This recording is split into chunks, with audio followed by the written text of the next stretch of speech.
Northern Michigan University has wrapped up its spring semester and now it's heading into its North Coast Theater and Dance Festival season. I'm joined by Kaitlyn Frotton. She's the director of the upcoming show, Six Men Dressed Like Joseph Stalin. So that's really kicking off the summer season. It's also the winner of the Panowski Playwright Award. So we'll start on that note. What's the significance of the Playwright Award? The Playwright Award is in memory of Dr. James Panowski.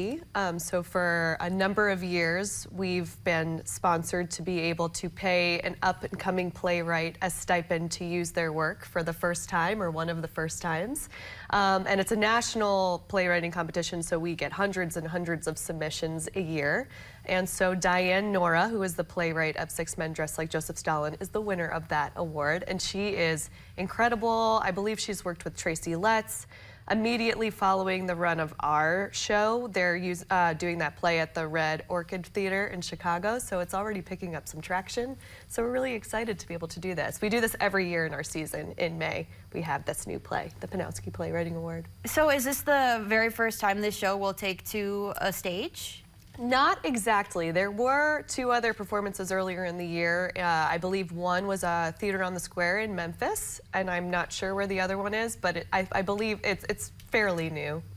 So this is a unique opportunity to at least see it at Northern Michigan University. And unlike, most of the shows that happen at Northern Michigan University, this production is happening in the Panowski Black Box Theater as opposed to the Forrest Roberts Theater. So I can imagine production-wise, it might be a little bit less of a I want to frame this in the right way because I don't want to say it's not a spectacle, but there aren't all of these elements of set and lighting like you'd get at a musical at the FRT. Yeah, I mean, it is a much more intimate space. Our FRT has 508 seats. We have more like 100 in the black box. We're really up close and personal. The way this show is staged, it's aisle seating or traverse seating, so the audience is on either side, so you can really get in there. But we still have a pretty cool set. It was designed by Bill Dignight, and we've got sensory elements to the show like smell and haze and cool lighting, so I think it'll be a really cool production. I think so too. I mean, Northern Michigan University has an incredible crew and cast members for these shows. I'm always really impressed with how often NMU is able to put out these productions. So let's talk more about the show itself. Can you share a brief synopsis of it? Sure.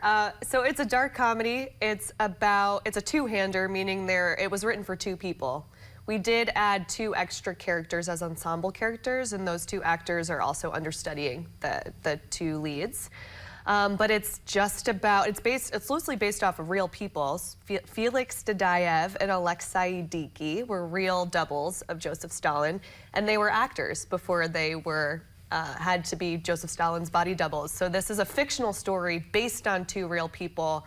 The first double is acting as the teacher or the acting director of the second younger double who is getting ready to prepare to play Joseph Stalin out in the world. And it's obviously in the Soviet Russia. It's very oppressive and scary of an environment to be in, and these two creatives are still finding ways to feel fulfilled in their artistry. So it's kind of an interesting play. Yeah, I mean, it sounds like it. I'm interested and curious to hear about your approach to directing this show because unlike a lot of shows that Northern Michigan University does, there's not a lot of, I guess, background and inspiration to pull from because this is completely new. Yeah, this is my favorite type of thing to direct. Earlier in the year, I was able to direct a new adaptation of Frankenstein as well. I really do like to direct new works because I find that the actors are able to find a really amazing version of the show.